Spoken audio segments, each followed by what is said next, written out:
Hello दोस्तों, हमारा नाम हिमांशु ब्रह्मण्या है और आपके चैनल का नाम है हिमांशु ब्रह्मण्या स्टडी पॉइंट। आइएगा आज माइटोकॉन्ड्रिया को पढ़ते हैं।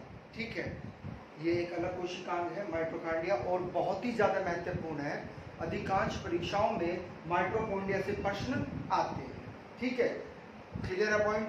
ठीक है, और जो नए व्यूवर्स हैं, जो हमारी वीडियो देख रहे हैं, नए व्यूवर्स हैं, तो जिन्होंने चैनल सब्सक्राइब नहीं किया वो हमारे चैनल को सब्सक्राइब कर दे और बेल आइकन ऑन कर दे और शेयर करना मत भूलिएगा। ठीक है, आइएगा स्टार्ट करिएगा और जरा सी भी अगर आपको अच्छी लगे तो उसे लाइक जरूर कर दीजिएगा। ठीक है, माइटोकॉन्ड्रिया पढ़ना है। माइटोकॉन्ड्रिया को हिंदी में कहते हैं सूत्रकणिका। क्या कहते हैं? सूत्रकणिका कहते हैं। वास्तव में माइट्रो का अर्थ क्या होता है? थ्रेड। थ्रेड का अर्थ होता है धागा। ठीक है, क्या होता है? धागा। और कार्डिया माने क्या होता है? ग्रेनोइड। ठीक है, ग्रेनुलस होता है, ग्रेनुलस जिसे क्या कहा जाता है? कणिका कहा जाता है। ग्रेनुलस को क्या कहा जाता है हिंदी में? कणिका। वास्तव में अगर कहा जाए कि कोशिका के अंदर सबसे पहले किस कोशिकांग को देखा गया था, तो आपका आंसर होगा माइटोकॉन्ड्रिया। अगर आपसे पूछा जाए कि कोशिकांग यानी कि कोशिका का वह कौन सा अंग है जो दूसरे स्थान पर बड़ा है, तो पहले नंबर पर न्यूक्लियस होता है, दूसरे नंबर पर जो बड़ा कोशिकांग है वह क्या है? माइटोकॉन्ड्रिया है। क्या है? माइटोकॉन्ड्रिया। ठीक है, आइएगा अब माइटोकॉन्ड्रिया होता क्या है? अगर डेफिनेशन की बात करें तो डेफिनेशन क्या बनेगी? डेफिनेशन ये बनेगी कि यूकैरियोटिक सेल में अर्थात कोशिकाओं के कोशिका द्रव्य में, क्योंकि ये कोशिका द्रव्य में पाया जाता है, कोशिका द्रव्य में अनेक गोलाकार, बेलनाकार, सूत्री संरचनाएं जो होती हैं उन्हें हम क्या कहते हैं? उन्हें हम माइटोकॉन्ड्रिया कहते हैं। उन्हें हम क्या कहते हैं? माइटोकॉन्ड्रिया कहते हैं। क्लियर है पॉइंट? यहाँ खोज में कई सारे प्रश्न बनते हैं और पूछे भी जाते हैं, बिल्कुल ध्यान से समझिएगा। अगर ये पूछा जाए कि इसकी खोज किसने की थी, तो इसकी खोज किसने की थी, तो कोलिकर का नाम आता है और कोलिकर साहब ने इसको क्या नाम दिया था? सैक्रोसोम दिया था। क्या नाम दिया था? सैक्रोसोम। क्या नाम दिया था? सैक्रोसोम दिया था।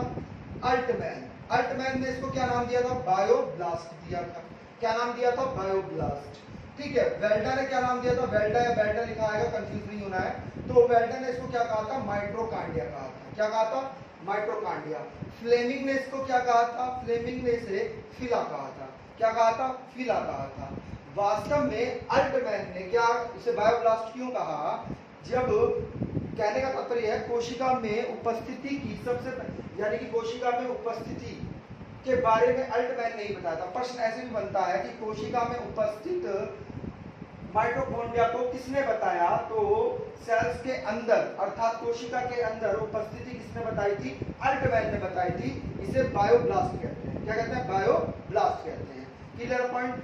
माइटोकॉन्ड्रिया को ही क्या कहा जाता है? श्वसन का केंद्र कहा जाता है। क्या कहा जाता है? श्वसन का केंद्र कहा जाता है। श्वसन का केंद्र क्यों कहा जाता है, इसको समझिएगा। यानी कि जो भी श्वसन की अंतिम क्रिया होती है वह वास्तव में माइटोकॉन्ड्रिया में ही होती है। कहाँ होती है? माइटोकॉन्ड्रिया में होती है।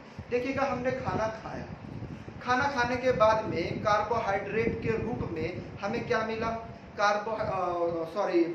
भोजन के रूप में हमें क्या मिला? मंड के रूप में हमें क्या मिला? कार्बोहाइड्रेट मिला। अब कार्बोहाइड्रेट एंजाइम के संपर्क में आने से, किसके संपर्क में आने से? एंजाइम के संपर्क से आने में क्या हो जाता है? वह ग्लूकोज में बदल जाता है। किस में बदल जाता है? ग्लूकोज में। अर्थात जो हम आप मंड खा रहे हैं, अनाज खा रहे हैं, तो उससे हमें क्या मिल रहा है? वह एक जटिल भोज्य पदार्थ है। क्या है? एक जटिल भोज्य पदार्थ है। और जैसे ही वह एंजाइम के संपर्क में आता है, किसके? एंजाइम के संपर्क में आता है कौन? कार्बोहाइड्रेट। जब कार्बोहाइड्रेट किसके संपर्क में आता है? एंजाइम के संपर्क में आता है। कमेंट करके बताइएगा कि एंजाइम कौन सी ग्रंथियां निकालती है? मिश्रित ग्रंथि, अंतःस्रावी ग्रंथि या बाह्य ग्रंथि? कमेंट करके हमें बताइएगा कि एंजाइम जो है वह कौन सी ग्रंथि निकालती है, अर्थात उसका श्रवण कौन सी ग्रंथि करती है। तो जब कार्बोहाइड्रेट किसके संपर्क में आया?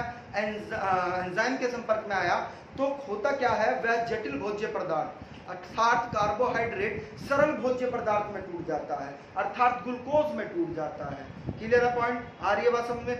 अब वह ग्लूकोज का कण जैसे ही कोशिका में पहुंचता है, अर्थात माइटोकॉन्ड्रिया में पहुंचता है, क्लियर है पॉइंट? कहां पर पहुंचता है? कोशिका में पहुंचता है, अर्थात माइटोकॉन्ड्रिया में पहुंचता है। तो माइटोकॉन्ड्रिया में ही क्या होता है? एटीपी का निर्माण होता है।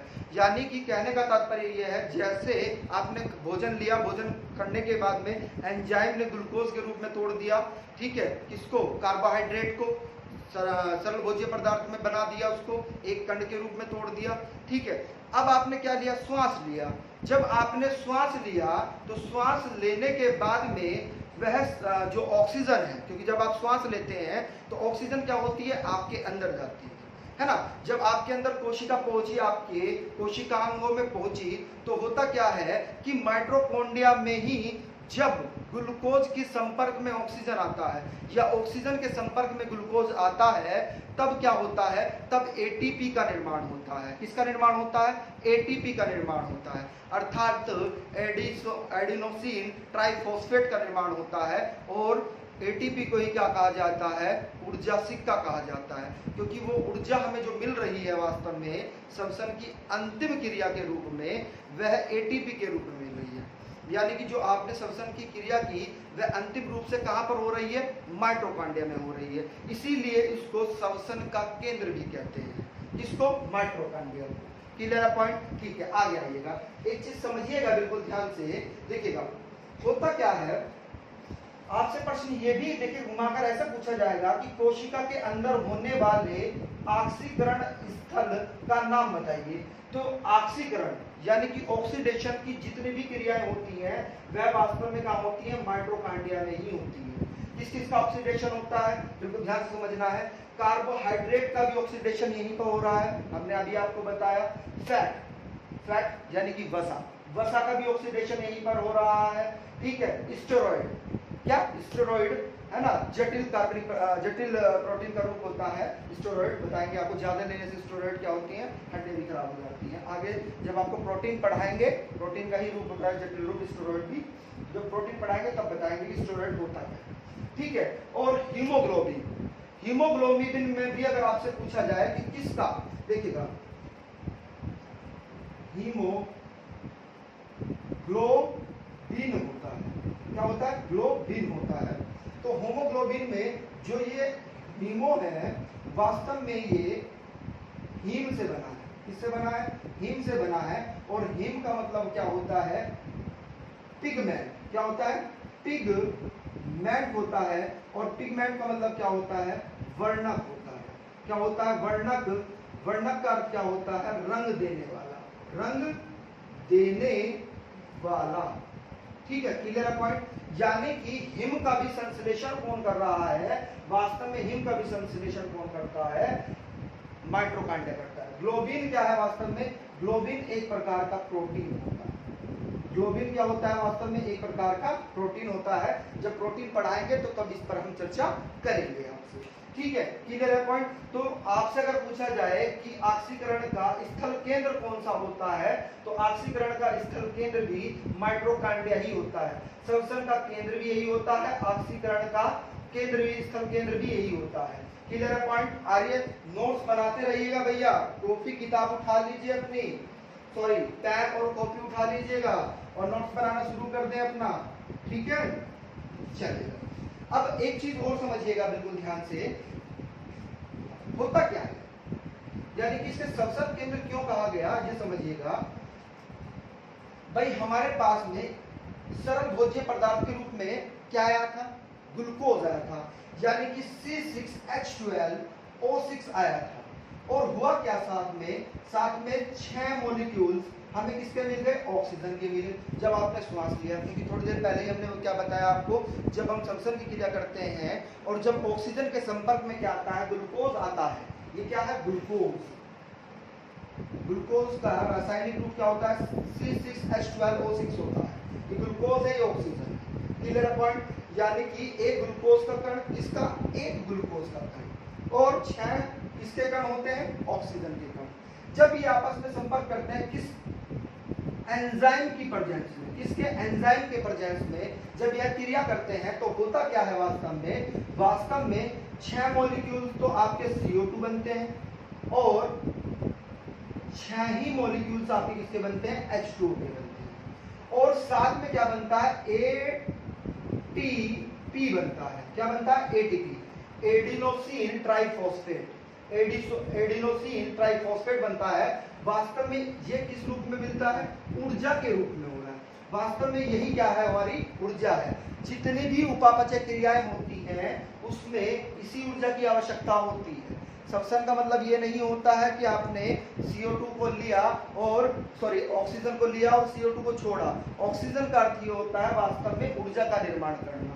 इसका निर्माण करना, ऊर्जा का निर्माण करना। पार्ट क्लियर है, क्लियर है पार्ट। इसे ATP को ही क्या कहा जाता है, इसे ATP को ही ऊर्जा सिक्का कहा जाता है। क्या कहा जाता है, ऊर्जा सिक्का कहा जाता है। अर्थात अगर आपसे प्रश्न पूछा जाए कि कोशिका के किस भाग में ऊर्जा संचित रहती है, तो वास्तव में किसमें, माइटोकॉन्ड्रिया में स्थित रहती है ना। किस रूप में संचित रहती है, ATP के रूप में संचित रहती है। कहां पर संचित रहती है, माइटोकॉन्ड्रिया के रूप में संचित, माइटोकॉन्ड्रिया में संचित रहती है, एकत्रित रहती है। क्लियर है पॉइंट, आ रही है बात समझ में। अब ये ATP क्या करता है, वास्तव में ये ATP ADP में टूट जाता है। किसमें, ADP में टूट जाता है और विभिन्न क्रियाओं को करने के लिए सहायता करता है ना। क्लियर है पॉइंट, आगे चलते हैं, आइएगा।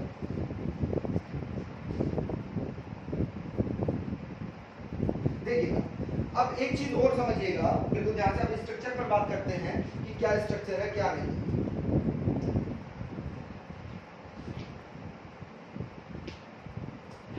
गर्मी बहुत है भैया, है ना, कि बार गर्मी भी कुछ ज्यादा ही हो रहा है। ठीक है, आइएगा। माइटोकॉन्ड्रिया को ही क्या कहा जाता है, ऊर्जा गृह कहा जाता है।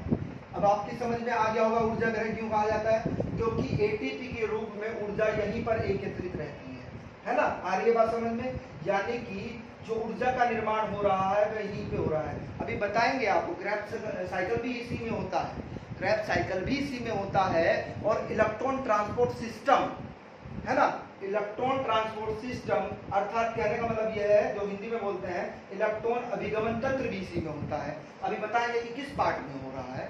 ठीक है, पहले समझिएगा।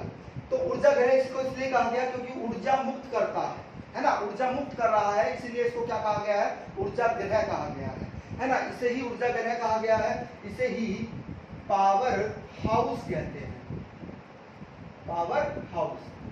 आपका होमवर्क है, आपको ये मात्रा बतानी है कि ये मात्रा कौन सी है। ठीक है, आ रही है बात समझ में।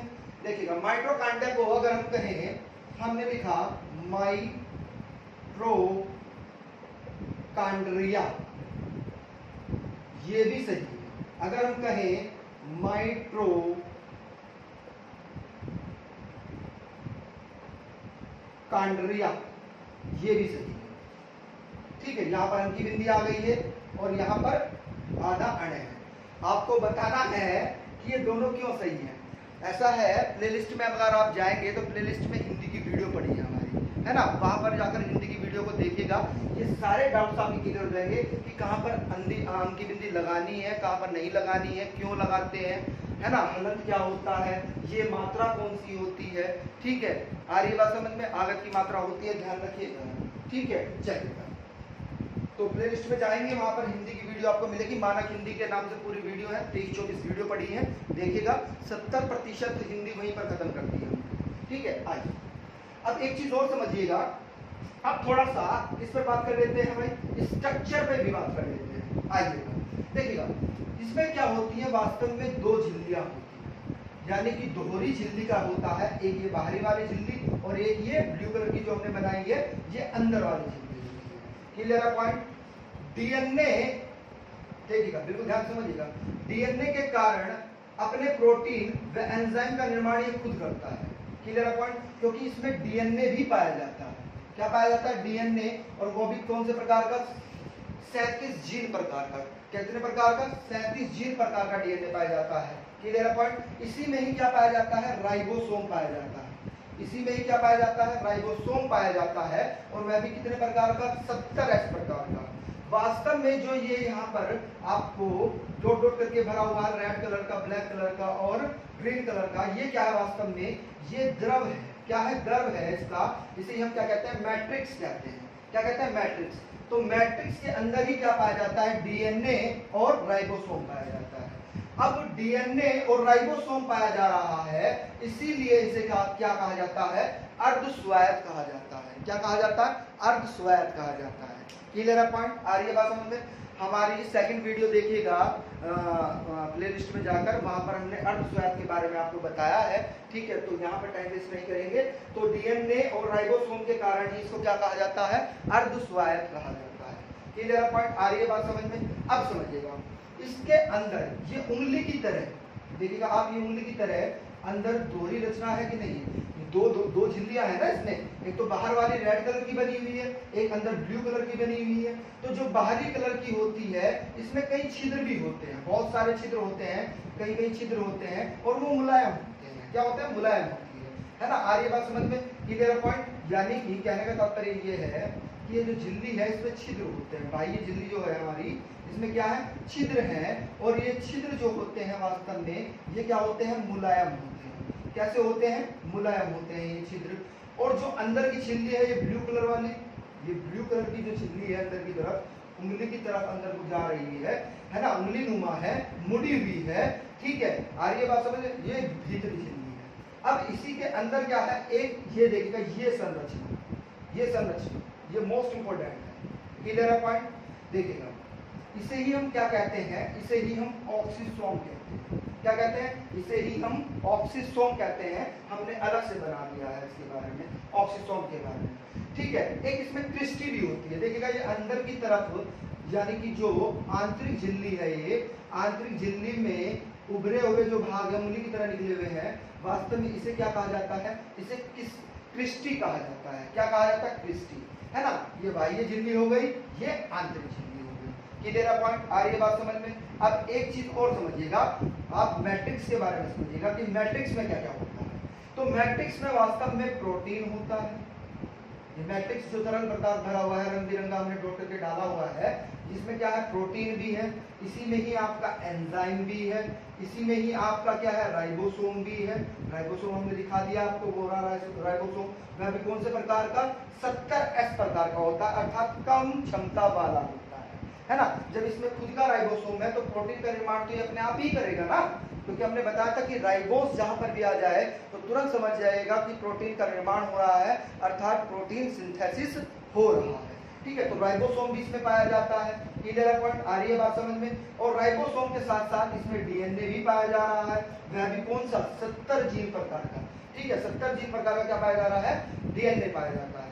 Clear point? तो ये सब चीजें मैट्रिक्स में पाई जाती हैं। Clear point? अब आइएगा, बिल्कुल ध्यान से समझिएगा, होता क्या है, ये एक चीज बहुत ज्यादा इंपॉर्टेंट है, इसको समझिएगा। अगर आपसे पूछा जाए कि पिता की पहचान के लिए, किसके? पिता के पहचान के लिए हम किस डीएनए की जांच करते हैं? तो पिता के पहचान के लिए, पिता की पहचान के लिए, एक मिनट रुकिएगा,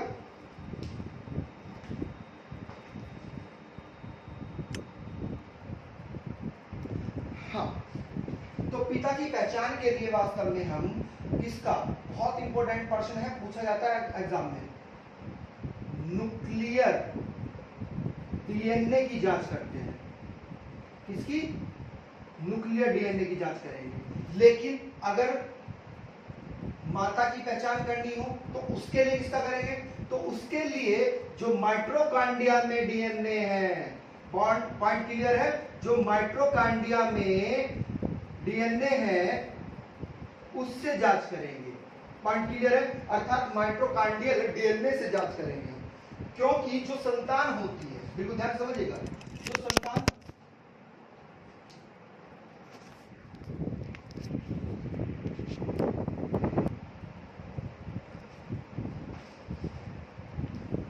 वास्तव में जो संतान होती है, बिल्कुल ध्यान समझिएगा, संतान है ना,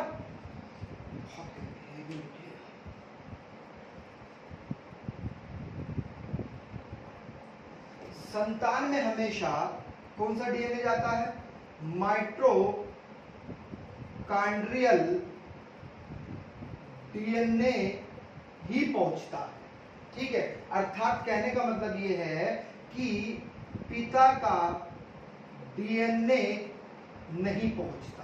कहने का तात्पर्य यह है कि न्यूक्लियर डीएनए नहीं पहुंचता है।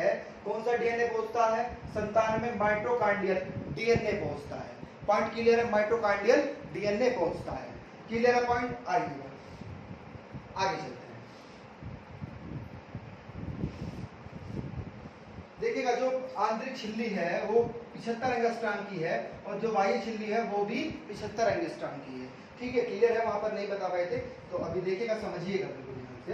देखिएगा, एक चीज और, अगर आपसे पूछा जाए कि इसका जीवन काल कितना होता है, क्या अगर इसका जीवन काल के बारे में बात करें तो 5 से 10 दिन होता है।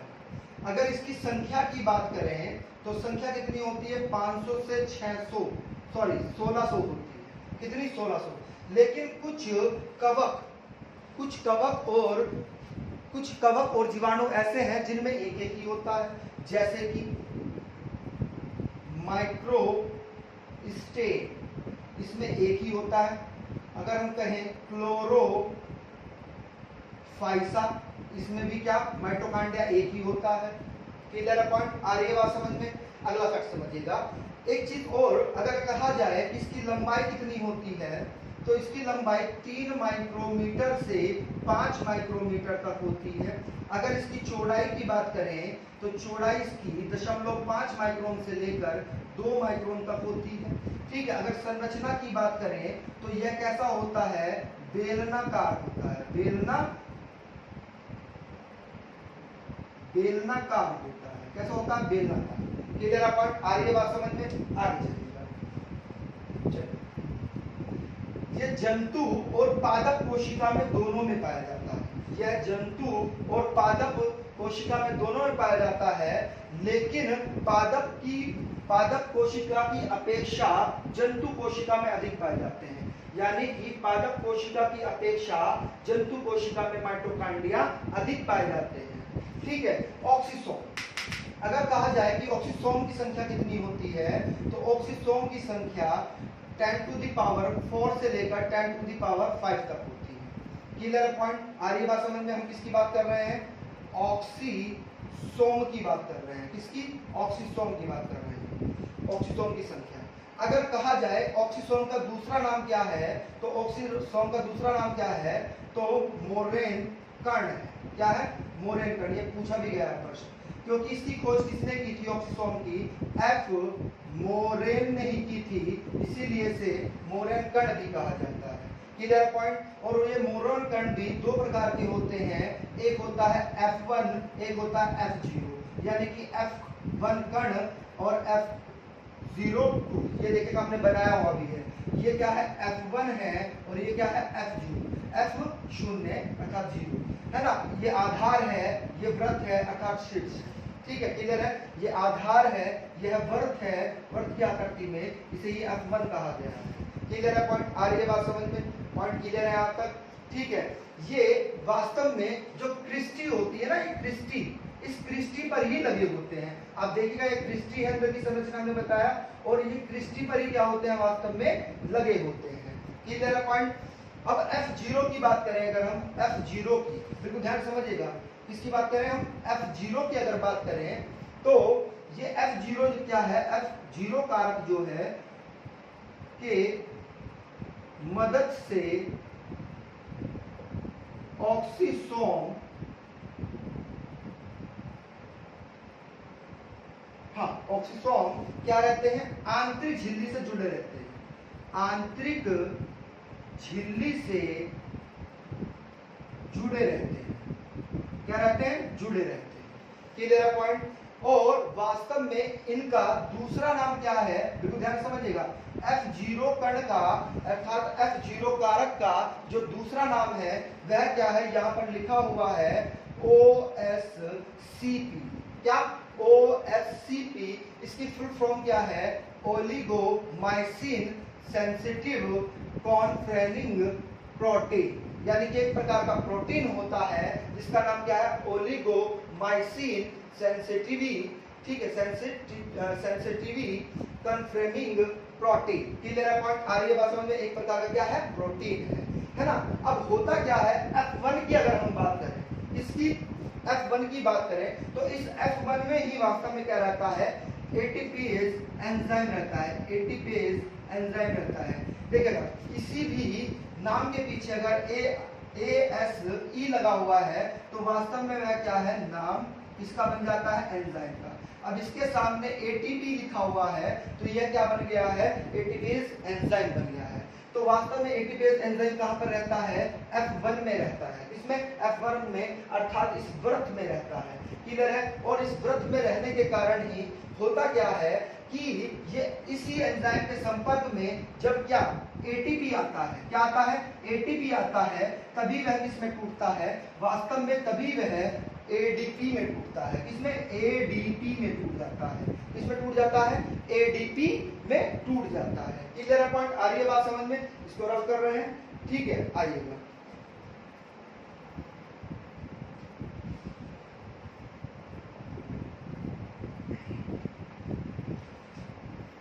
देखिएगा, अब जो ये मैट्रिक्स है, इस मैट्रिक्स के अंदर ही क्या होता है, वास्तव में क्रेब्स चक्र चलता है। आपको नहीं पढ़ना है क्रेब्स चक्र, ठीक है, क्लियर है पॉइंट, ठीक है, आपको नहीं पढ़ना है क्रेब्स चक्र में एक अलग वीडियो हम बनाएंगे, सारे रेप्लिकेशन बायोटेक का होता है ना, इतना डीपली नहीं जाता है, परीक्षा की दृष्टि से हमें पढ़ना है, ठीक है। तो क्रेब्स साइकिल वैसे एक दिन पढ़ा देंगे, ओरल चर्चा बता देंगे हम कि क्या होता है। तो क्रेब्स साइकिल भी किसमें होता है, मैट्रिक्स में होता है, जबकि इलेक्ट्रॉन ट्रांसपोर्ट सिस्टम, क्या, इलेक्ट्रॉन ट्रांसपोर्ट